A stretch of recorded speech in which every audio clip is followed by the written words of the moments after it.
Hello and welcome everyone. हम लोगों ने पढ़ना स्टार्ट किया था unit 3 nation, state and society, और इसमें से मैंने आपको फर्स्ट के 3 टॉपिक लास्ट क्लास में कवर करा दिए थे और आपको बताया था कि किस तरीके से इंडिया एक स्टेटलेस सोसाइटी हुआ करता था और धीरे धीरे करके स्टेट सोसाइटी का फॉर्मेशन हुआ और इस तरीके से नेशन फॉर्मेशन का ओरिजिन स्टार्ट हुआ। और आज हम लास्ट के बचे हुए टॉपिक्स को कवर करेंगे।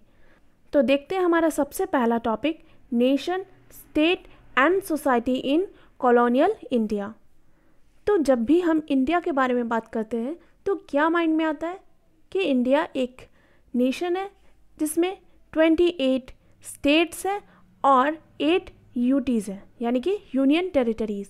बुक में मेंशन है 29 स्टेट्स और 7 यूनियन टेरिटरीज़, बट इसे अपडेट कर लेना है, ठीक है।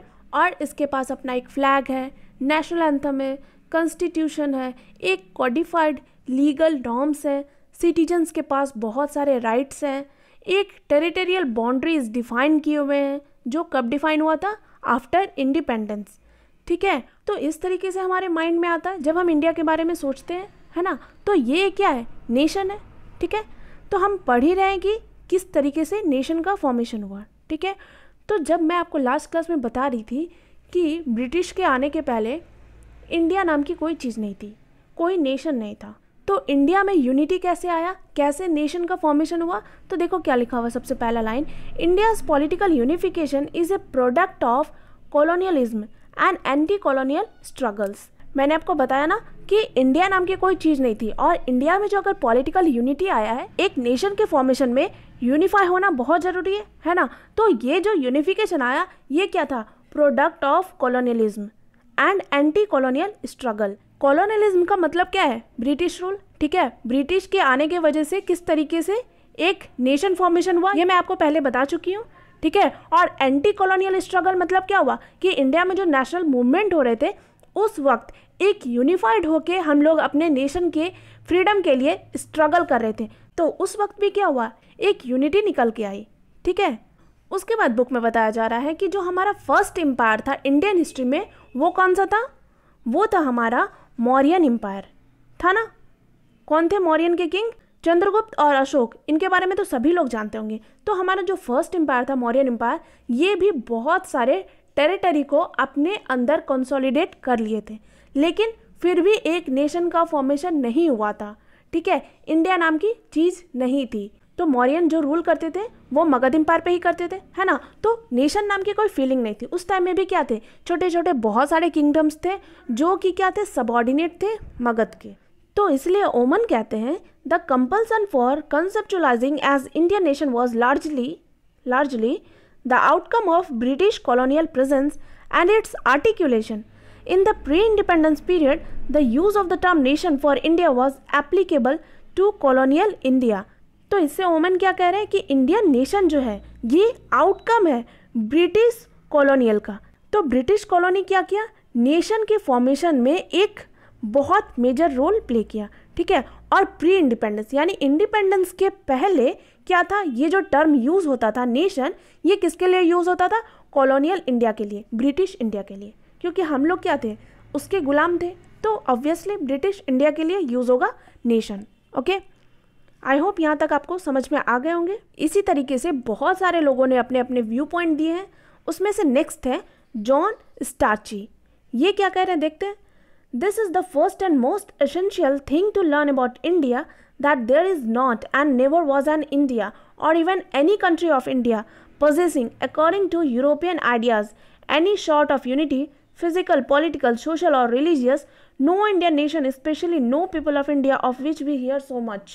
तो इस लाइन के अकॉर्डिंग भी जॉन स्टाची वही चीज़ कह रहे हैं कि जिस तरीके के इंडिया को आज हम जानते हैं ये इंडिया उस टाइम में यानी कि ब्रिटिश के आने के पहले नहीं था, ठीक है।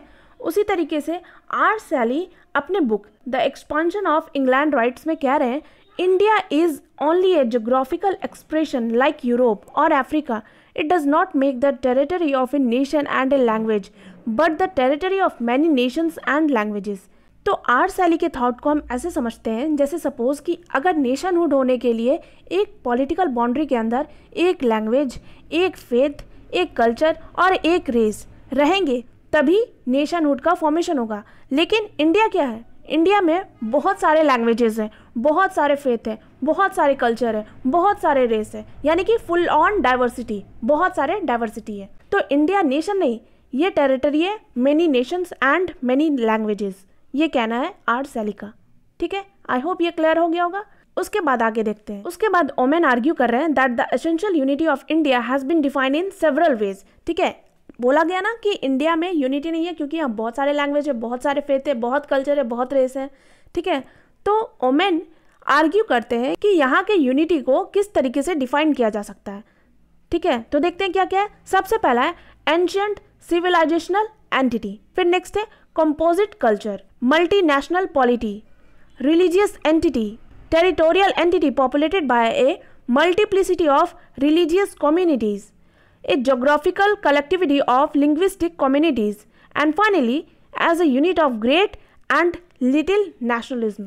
ठीक है, इन सभी वे से हम क्या कर सकते हैं, यूनिटी को डिफाइन कर सकते हैं। तो ओमेन जो ये सारे वेज लेके इंडिया की यूनिटी को डिफाइन कर रहे थे, इसमें दो चीज़ मिसिंग है, जिसमें से सबसे पहला क्या है, पॉलिटिकल फैक्टर, और दूसरा क्या है, इकोनॉमिकल फैक्टर। ठीक है, तो किस तरीके से पॉलिटी यूनिफाई करता है, इकोनॉमी यूनिफाई करता है, एक एक करके देखते हैं। ठीक है, इसमें समझने लायक कुछ भी नहीं है, ये बस आर्ग्यूमेंट है। इसके थ्रू ये बता रहे हैं कि इन तरीकों से यहाँ के यूनिटी को डिफाइन किया जा सकता है। ठीक है, इसमें डिटेल में जाना जरूरी नहीं, बट पॉलिटिकल यूनिफिकेशन और इकोनॉमिक यूनिफिकेशन, इसे हम थोड़ा डिटेल में समझते हैं। ठीक है, तो सबसे पहले हम बात करेंगे पॉलिटिकल यूनिफिकेशन की। देखो, देसाई साहब कहते हैं कि जिस तरीके का यूनिफिकेशन एक ब्रिटिश कन्क्वेस्ट के बाद आया, वैसा पहले नहीं था। यानी कि प्री ब्रिटिश टाइम में उस तरीके का यूनिटी देखने को नहीं मिला। यानी कि ब्रिटिश के आने के बाद क्या हुआ, एक सेंट्रलाइज्ड स्टेट आया। इस तरीके का स्टेट पहले नहीं था। ठीक है, क्योंकि एक सेंट्रलाइज्ड यूनिफिकेशन होना बहुत जरूरी है एक नेशन के फॉर्मेशन के लिए। इस तरीके का अटेम्प्ट पहले हो चुका है, जैसे कि अशोका के टाइम में, समुद्रगुप्त के टाइम में, अकबर के टाइम में। ये लोग क्या किए थे, बहुत सारे एरिया को ऑक्यूपाई कर लिए थे। ठीक है, लेकिन फिर भी जिस तरीके का एक नेशन का फॉर्मेशन ब्रिटिश के टाइम में देखने को मिला, वो पहले नहीं मिला था। ठीक है, वो क्या कर रहे थे, रेगुलर कन्क्वेस्ट करके, लड़ाई झगड़ा करके क्या कर रहे थे, टेरिटरी को ऑक्यूपाई कर रहे थे। ठीक है, एक सेंट्रलाइज्ड फॉर्मेट उस टाइम में नहीं आया था। लेकिन ये सेंट्रलाइज्ड स्टेट कब बना, ब्रिटिश के आने के बाद। तो इसलिए देसाई साहब कहते हैं कि जिस तरीके का पॉलिटिकल यूनिफिकेशन ब्रिटिश के टाइम में आया, वैसा पहले कभी नहीं आया। देसाई साहब अपने आर्ग्यूमेंट को किस तरीके से सपोर्ट कर रहे हैं, वो बता रहे हैं कि पहले मीन्स ऑफ कम्युनिकेशन नहीं था, एक यूनिफाइड इकोनॉमी नहीं था। तो प्रॉपर कम्युनिकेशन ना होने की वजह से क्या हो रहे थे, हम लोग प्रॉपर कम्युनिकेट नहीं कर पा रहे थे। और इस तरीके का कम्युनिकेशन कब देखने को मिला, ब्रिटिश के टाइम में। इसीलिए ये यूनिफिकेशन में बहुत ज़्यादा इम्पैक्ट क्रिएट किया। ठीक है, उसके बाद नेक्स्ट है लीगल यूनिफिकेशन। जब मैं आपको पढ़ा रही थी कि किस तरीके से नेशन का फॉर्मेशन हुआ पहले वीडियो में, तो मैं आपको बताई थी कि लॉ एक बहुत इंपॉर्टेंट रोल प्ले किया इंडिया के यूनिफिकेशन में। तो लॉ और एडमिनिस्ट्रेशन, यानी कि जितने भी एरिया ब्रिटिश एम्पायर ऑक्यूपाई करती थी, उन सभी के लिए सिमिलर लॉ, सिमिलर एडमिनिस्ट्रेशन हुआ करता था। ठीक है, किसी के लिए अलग अलग नहीं था। तो इस तरीके से क्या इम्पैक्ट क्रिएट हुआ लोगों पे, उन्हें लगा कि हम एक ही नेशन के, हमारे लिए सिमिलर लॉ है, हमारा एडमिनिस्ट्रेशन सेम है। तो इससे भी बहुत ज़्यादा इम्पॉर्टेंट इम्पैक्ट क्रिएट हुआ लोगों के माइंड पे। ठीक है, और यूनिफिकेशन में बहुत ज़्यादा हेल्प किया। उसके बाद नेक्स्ट है इकोनॉमिक यूनिफिकेशन। इससे हम क्या समझते हैं, देखो, जब ब्रिटिश इंडिया आए थे तो वो एज ए ट्रेडर आए थे। ठीक है, तो इंडिया का ट्रेड वर्ल्ड फेमस था। ठीक है, और इसमें इम्पैक्ट डाले ब्रिटिशर्स। तो इससे क्या हुआ ना कि इंडिया का फॉरेन ट्रेड और इंटरनल ट्रेड दोनों ही बहुत ज़्यादा इंक्रीज्ड हो रहे थे। तो फिर धीरे धीरे जब ब्रिटिशर्स क्या किए, इंडिया के टेरिटरी को ऑक्यूपाई किए, तो उस टाइम में न्यू लॉ का फॉर्मेशन हुआ, जो कि क्या किया, एग्रीकल्चर कॉमर्शियलाइजेशन, जो कि क्या किया, एग्रीकल्चर को कॉमर्शियल पर्पस के लिए यूज़ करने लगे। और इस तरीके से क्या हुआ, एग्रीकल्चर एक्सपांड होता गया। तो उस टाइम में ज़रूरत थी एक लॉ की। ठीक है। तो लॉ का फॉर्मेशन हुआ, इस तरीके से बहुत सारे रिलेशंस क्रिएट हुए, जैसे कि टेनेंट्स और लैंडलॉर्ड्स के बीच में रिलेशन, वर्कर्स एम्प्लॉयर्स के बीच में relation, manufacturers, traders and bankers, ये सारे क्या थे, आपस में रिलेटेड थे। तो इस तरीके से क्या होने लगे, लोग कनेक्ट होने लगे, ठीक है। नए नए लॉ का इम्पैक्ट था ये। तो इसी तरीके से बहुत सारे सिस्टम्स का ओरिजिन हुआ, जैसे कि मनसबदारी सिस्टम, जागीरदारी सिस्टम, रैयतवाड़ी सिस्टम। और फिर यहाँ जो मेनली इम्पैक्ट था, जो पहले क्या थे, डायरेक्ट राजा को टैक्स पे किया जाता था, अब बीच में कौन आने लगा, रिवेन्यू कलेक्टर। तो ये क्या हुए, ये एक रिलेशन फॉर्म किए, ठीक है। ये बीच में आ गए, जो ट्रांजिशन बन गए किसके लिए, नोबिलिटी के लिए और विलेज मैन के लिए, एक पीसेंट के लिए। तो इस तरीके से क्या हुआ, यूनिफिकेशन आने लगा, एक दूसरे से सब क्या होने लगे, कनेक्ट होने लगे, ठीक है। तो इसी तरीके से क्या होने लगा, ब्रिटिश का कंक्वेस्ट हुआ, तो ये लैंड सिस्टम में रिवॉल्यूशन लाया। यानी कि जो सबसे पहले चेंजिंग होना स्टार्ट हुआ, वो किस में होना स्टार्ट हुआ, रिवेन्यू सिस्टम में, ठीक है। क्योंकि ब्रिटिशर्स को क्या चाहिए था, वो पैसे के लिए ही तो यहाँ आए थे ना, तो उसे चाहिए मैक्सिमम से मैक्सिमम रिवेन्यू जनरेट करना, ठीक है। तो इस तरीके से वो क्या करने लगे, लैंड को ऑक्यूपाई करके नए नए लॉ बना रहे थे। फिर रिवेन्यू कलेक्टर को इंट्रोड्यूस किया, टैक्स कलेक्शन को अपने अंडर लिए। तो इस तरीके से भी क्या होने लगा कि सिमिलर लॉ सबके लिए, तो जितने भी एरिया वो ऑक्यूपाई किए थे सबके लिए तो सिमिलर था ना, तो वो सिमिलैरिटी क्या किया, एक यूनिफिकेशन क्रिएट किया। तो इस तरीके से जो लैंड रिलेशन में चेंजिंग आया, ये कंसोलिडेट किया इंडिया को एज ए नेशन। तो इस तरीके से इकोनॉमिक यूनिफिकेशन और पॉलिटिकल यूनिफिकेशन, ये दोनों से मिलके बना था लीगल यूनिफिकेशन, ठीक है। अगर इकोनॉमिक यूनिफिकेशन में सबके लिए ब्रिटिशर्स जितने भी टेरिटरी ऑक्यूपाई किए हैं, उन सभी के लिए क्या कर रहे थे, सेम टैक्स पुट कर रहे थे। लैंडलॉर्ड्स, टेनेंट्स, इन दोनों के बीच में रिलेशन जो था वो सबके लिए सेम था, ठीक है। तो इस तरीके से क्या हुआ, यूनिफिकेशन आने लगा, ठीक है। आई होप आपको ये सारे चीज़ क्लियर हो गए होंगे। उसके बाद हम मूव करते हैं हमारा last topic, anti colonial movements and the idea of the nation.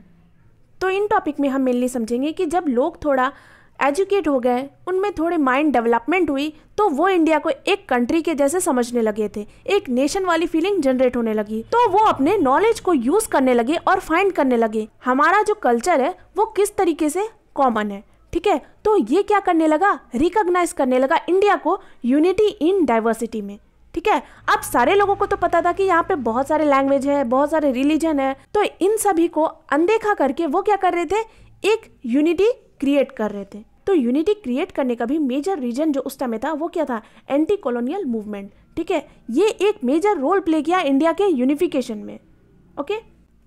उसके बाद कहा जा रहा है कि when the Indian nation was born, it was typically Hindu, Brahmanical and upper class. The mainstream excluded the lower caste class women, tribes and several other categories. तो जब Indian nation का बॉर्न हुआ था ना, तो उस टाइम में भी इंडियन सोसाइटी उतना ज़्यादा तो रिफॉर्म नहीं हो पाई थी। तो उस टाइम में भी मेनली डोमिनेटेड कौन था, हिंदू, ब्राह्मणिकल सोसाइटी और अपर क्लास के लोग। उस टाइम में भी हमारा इंडिया बैकवर्ड सोच को छोड़ नहीं पाया था, उस टाइम में भी मेनली सोसाइटी रिफॉर्म नहीं हो पाई थी। अभी भी नहीं है, अभी भी आप विलेज एरिया में जाओ तो आपको अभी भी अनटचेबिलिटी देखने को मिलेगी। तो उस टाइम में आप क्या ही उम्मीद कर सकते हो, है ना। तो उस टाइम में भी क्लास, वुमेन, ट्राइब और भी अदर कैटेगरीज के जो लोग थे उन्हें एक्सक्लूड करके रखा गया था, ठीक है। फिर भी एक नेशन वाली फीलिंग तो आ ही रही थी, क्योंकि बहुत सारे लोग थे, बहुत सारे पार्टियाज थी, वो क्या कर रही थी, वो इनको ऊपर उठाने के लिए बहुत ज़्यादा वर्क कर रहे थे, ठीक है। तो मेनली जो कंसोलिडेशन हुआ हमारे कंट्री का, वो कब हुआ, आफ्टर 1947, जब ब्रिटिश फुल पावर ट्रांसफर कर दिए हमारे इंडियन रूलर्स को। उसके बाद इंडिया का कंसोलिडेशन स्टार्ट हुआ, ठीक है। और जितने भी प्रिंसली स्टेट थे हमारे इंडियन यूनियन में, वो सारे क्या हो गए, मर्ज हो गए। बस 3 ही प्रिंसली स्टेट ऐसे थे जो इंडिया के साथ मर्ज नहीं होना चाहते थे। वो कौन से है ये आप मुझे कमेंट में बताओगे, ठीक है। तो इस तरीके से क्या हुआ, इंडिया एक नेशन बन गया, ठीक है। आई होप आपको यहाँ तक क्लियर हो गए। उसके बाद एक नेक्स्ट टर्म आता है प्रीवी पर्स। ये क्या है, तो इंडिपेंडेंस के बाद क्या हुआ, जितने भी प्रिंसली स्टेट के रूलर थे वो क्या किए, उनके जितने भी स्टेट्स थे, स्टेट्स, ठीक है, उनके जितने भी जमीन जायदाद थी वो सारे क्या किए, इंडिया यानी हमारे नेशन को सौंप दिए, ठीक है, उनको हैंडेड ओवर कर दिए। तो उसके लिए हमारा स्टेट क्या किया, एक कंपनसेशन देता था रूलर्स को, जो कि हैंडेड ओवर किए थे अपने जमीन जायदाद। लेकिन जब Indira Gandhi ma'am prime minister बनी तो वो क्या की, ये सिस्टम को एबॉलिश कर दी। उनका जस्टिफिकेशन यही था कि जिस तरीके से अदर सिटीजन कंट्री के हैं उस तरीके से ये रूलर्स भी है, ठीक है। इन्हें कोई भी सपोर्ट प्रोवाइड नहीं किया जाएगा स्टेट से, ठीक है। आई होप आप समझ गए होंगे। बस यही सारा था इस चैप्टर में। उसके बाद आज अगर आप इंडियन नेशन को देखते हो तो हमारे पास बहुत सारे नेशनल इंस्टीट्यूशंस है, जैसे कि हमारा अपना आर्म फोर्स है, हमारा अपना नेशनल स्टॉक एक्सचेंज मार्केट है, हमारा अपना इलेक्शन कमीशन है, हमारा खुद का पार्लियामेंट है, हमारा खुद का सुप्रीम कोर्ट है। तो आज इंडिया क्या है, एक नेशन है, ठीक है। और हमारे कंट्री में बहुत सारे रीजनलिज्म आज भी है, कम्युनलिज्म है, बहुत सारे इकोनॉमिक पॉलिटिकल डिस्पैरिटीज़ है, लेकिन फिर भी हमारा कॉन्स्टिट्यूशन है, बहुत सारे इंस्टीट्यूशंस हैं, वो सारे क्या कर रहे हैं, इंडिया को होल्ड करके रख रहे हैं और एक यूनिफाइड नेशन बना रहे हैं, ठीक है। लास्ट में एक क्वेश्चन है, इसे आप देख लो। What are the factors that played significant role in the consolidation of nation in colonial India. तो जितने भी टॉपिक मैं आज पढ़ाई आप उसे यूज़ करके ये आंसर लिख सकते हो। आई होप आप इस आंसर की कुछ पॉइंट्स कमेंट में डाल दोगे, मुझे पता तो चले आप लोगों को कितना समझ में आ रहा है। तो बस इतना ही था इस चैप्टर में। उम्मीद करती हूँ कि आपको इस चैप्टर में कोई भी डाउट नहीं बचना चाहिए। फिर भी कोई डाउट है तो आप मुझसे पूछ सकते हो। और अगर वीडियो अच्छा लग रहा है तो प्लीज़ मुझे सपोर्ट करें। तो आज के लिए बस इतना ही रहने देती हूँ। मिलते हैं अपने नेक्स्ट क्लास में नेक्स्ट वीडियो के साथ। Thank you so much. Have a good day.